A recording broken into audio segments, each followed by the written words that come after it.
রঘুবীর একদিন দিতে গিয়ে আড্ডা, হারিয়ে ফেলল ভুলে রেশনের কার্ডটা। তারপর খোঁজাখুঁজি এখানে ওখানে, রঘু ছুটে গেল তার রেশনের দোকানে।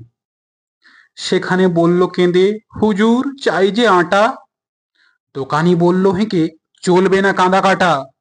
হাটে মাঠে ঘাটে যাও, খোঁজো গিয়ে রাস্তায়, ছুটে যাও আড্ডায়, খোঁজো চারি পাঁচটায়। কিংবা অফিসে যাও এ রেশন এলাকার, আমার মামার পিসে কাজ করে ছেলে তার। তার কাছে গেলে পরে সবই ঠিক হয়ে যাবে। 6 মাসের মধ্যেই নয়া এক কার্ড পাবে। রঘুবীর বলে কেঁদে, 6 মাস কি করব? 6 মাস কি উপবাস করে ধুঁকে মরবো? আমি তার করব কি?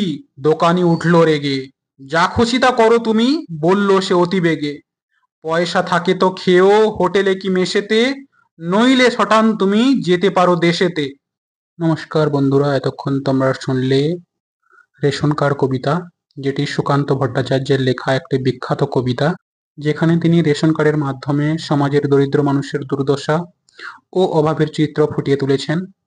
রেশন কার্ড কবিতাটি মূলত একটি সামাজিক ও রাজনৈতিক কবিতা, যেখানে সুকান্ত ভট্টাচার্য তৎকালীন অর্থনৈতিক বৈষম্য ও খাদ্য সংকটের প্রেক্ষাপটে সাধারণ মানুষের জীবনযাত্রার চিত্র তুলে ধরেছেন।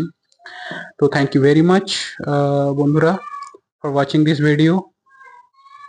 যারা আমার নতুন বন্ধু আমার চ্যানেলে এসছো তাদেরকে বলবো, প্লিজ চ্যানেলটা সাবস্ক্রাইব করে পাশে থাকা বেল আইকনটা প্রেস করে দাও, যাতে আমি নিত্য নতুন ভিডিও যখনই আপলোড করব তোমাদের কাছে তার নোটিফিকেশনটা ছটপট পৌঁছে যায়, আর তোমরা আমার ভিডিওটা তাড়াতাড়ি দেখতে পারো। আর যারা আমার পুরনো বন্ধু তাদেরকে অসংখ্য অসংখ্য ধন্যবাদ আমাকে সাপোর্ট করার জন্য, আমার পাশে থাকার জন্য। Thank you very much all of you guys for your love and support. সবাই খুব ভালো থাকো, সুস্থ থাকো। আবার দেখা হবে নেক্সট ভিডিওতে। Till then, tata, bye bye, love you all.